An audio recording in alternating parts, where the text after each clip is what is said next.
اگر پوری زندگی راحت کی گزارنی ہے اور آخرت میں بھی راحتیں لینی ہیں، جس بندے کی نماز درست نہیں، آپ اس کے بارے میں، ایمان کے بارے میں فیصلہ کیا کریں گے؟ اور میں اتفاق سے 2 دن پہلے ہی پڑھ رہا تھا کہ سلف کے ہاں جو شخص نماز فرض لزوم کے ساتھ با جماعت نہیں پڑھتا تھا، اس کے بارے میں ان کی رائے کیا ہوتی تھی کہ اس کا ایمان ہی رقیق ہے، اس کو تو اللہ تعالیٰ کی عبادت سے غرض کیا ہے۔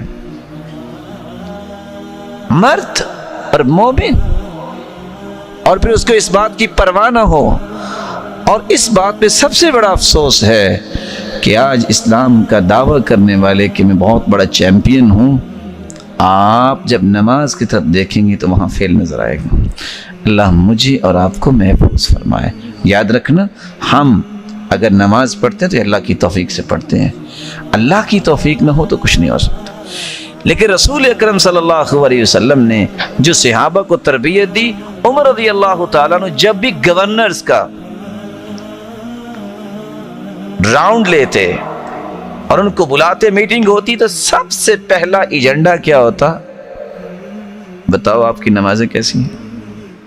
اب یہ سوال ہے جس کو آج ہم سمجھتے ہیں، یہ کوئی سوال ہے؟ ان اہم امورکم عندی الصلاۃ فمن حفظها وحافظ عليها فقد حفظ دینہ۔ سب سے بڑا مہم کام جو ہے وہ نماز، جس نے اس کی حفاظت کر لی اس نے اپنے پورے دین کی حفاظت کر لی۔ آج میں یہ نہیں کہتا کہ کوئی انسان بیمار بھی ہو سکتا ہے، بیماری عذر ہے، کوئی انسان سویا بھی رہ سکتا ہے، اور نیند بھی ایک عذر ہے اگر کبھی کبھار ہو۔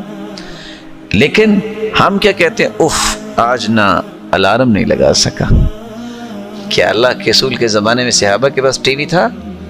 بولیے، موبائل تھا، ٹائم پیس تھا، الارم تھا؟ کیسے اٹھتے تھے؟ سب کچھ تھا تو یہاں تھا، دل کے اندر ایمان تھا، شعور تھا۔ ایک بچہ آیا آ کے کہتا ہے ڈاکٹر کو کہ مجھے نیند بہت آتی ہے، کوئی دوائی بتائیں نیند نہ آئے۔ اس نے ایک مرتبہ دیکھا اور دوائی لکھی اس کے ہاتھ میں دے دی۔ وہ جا کے میڈیکل سٹور میں کہتا ہے جی یہ دوائی دے دے۔ اس نے بھی پڑھا تو یہ مسکرا کے کہتا ہے بیٹا یہ دوائی کس چیز کے لینا چاہتے ہیں؟ کہتے وہ ڈاکٹر کے پاس گیا تھا کہ نیند بہت آتی ہے۔ کہا پتہ یہ کیا لکھا ہے؟ کہتے کیا لکھا ہے؟ کہا شعور زندہ ہو تو نیند نہیں آتی ہے۔ اس کا شعور مر چکا ہے، اس کو کسی چیز کی پرواہ نہیں ہے۔ اس لیے امت کا شعور بیدار ہونا چاہیے۔ میری نماز نہیں تو میرا ہے کیا؟ رسول اکرم صلی اللہ علیہ وسلم نے، اس لیے صحیح بخاری کی روایت، سمرہ بن جندب کی روایت ہے کتاب تعبیر الرؤیا کے اندر، کہ میں نے جب دیکھا ایک شخص بیٹھا تھا اور ایک شخص کے سر پہ ایک فرشتہ پتھر مار رہا تھا اور اس کو کچل رہا تھا۔ میں پوچھا یہ کون ہے؟ جواب ملا الذی یأخذ القرآن ویرفضہ وینام عن الصلاة المکتوبہ۔ یہ وہ ہے جس نے قرآن تو پڑھا، فرض نماز کے وقت سویا ہوتا تھا۔ اور بزار کی روایت، اور وہ روایت جو آپ عموماً سنتے ہیں کہ اثقل الصلوات علی المنافقین صلاۃ الفجر و صلاۃ العشاء، منافقوں پہ فجر اور عشاء کی نماز بھاری ہوتی ہے۔